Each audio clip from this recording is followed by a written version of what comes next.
Genèse chapitre 7. L'Éternel dit à Noé: Entre dans l'arche, toi et toute ta maison, car je t'ai vu juste devant moi parmi cette génération. Tu prendras auprès de toi 7 couples de tous les animaux purs, le mâle et sa femelle, une paire de tous les animaux qui ne sont pas purs, le mâle et sa femelle. 7 couples aussi des oiseaux du ciel mâles et femelles, afin de conserver leur race en vie sur la face de toute la terre. Car encore 7 jours, et je ferai pleuvoir sur la terre 40 jours et 40 nuits, et j'exterminerai de la face de la terre tous les êtres que j'ai faits. Noé exécuta tout ce que l'Éternel lui avait ordonné. Noé avait 600 ans lorsque le déluge d'eau fut sur terre. Et Noé entra dans l'arche avec ses fils, sa femme et les femmes de ses fils pour échapper aux eaux du déluge.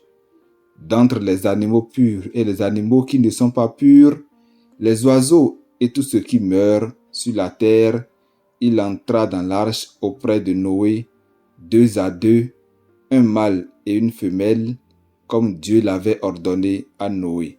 7 jours après, les eaux du déluge furent sur la terre. L'an 600 de la vie de Noé, le second mois, le 17e jour du mois, en ce jour-là, toutes les sources du grand abîme jaillirent et les écluses des cieux s'ouvrirent. La pluie tomba sur la terre 40 jours et 40 nuits. Ce même jour entrèrent dans l'arche Noé, Sem, Cham et Japheth, fils de Noé, la femme de Noé et les 3 femmes de ses fils avec eux.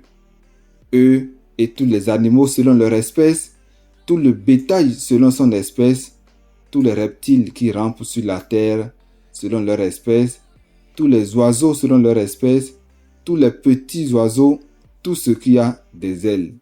Ils entrèrent dans l'arche auprès de Noé 2 à 2, de toute chair ayant souffle de vie. Il en entra, mâle et femelle, de toute chair, comme Dieu l'avait ordonné à Noé. Puis l'Éternel ferma la porte sur lui. Le déluge fut 40 jours sur la terre. Les eaux crurent et soulevèrent l'arche, et elle s'éleva au-dessus de la terre. Les eaux grossirent et s'accrurent beaucoup sur la terre, et l'arche flotta sur la surface des eaux. Les eaux grossirent de plus en plus, et toutes les hautes montagnes qui sont sous le ciel entier furent couvertes. Les eaux s'élevèrent de 15 coudées au-dessus des montagnes qui furent couvertes. Tout ce qui se mouvait sur la terre périt, tant les oiseaux que le bétail et les animaux, tout ce qui rampait sur la terre et tous les hommes. Tout ce qui avait respiration, souffle de vie dans les narines et qui était sur la terre sèche mourut. Tous les êtres qui étaient sur la face de la terre furent exterminés, depuis l'homme jusqu'au bétail, aux reptiles et aux oiseaux du ciel. Ils furent exterminés de la terre. Il ne resta que Noé et ceux qui étaient avec lui dans l'arche. Les eaux furent grosses sur la terre pendant 150 jours.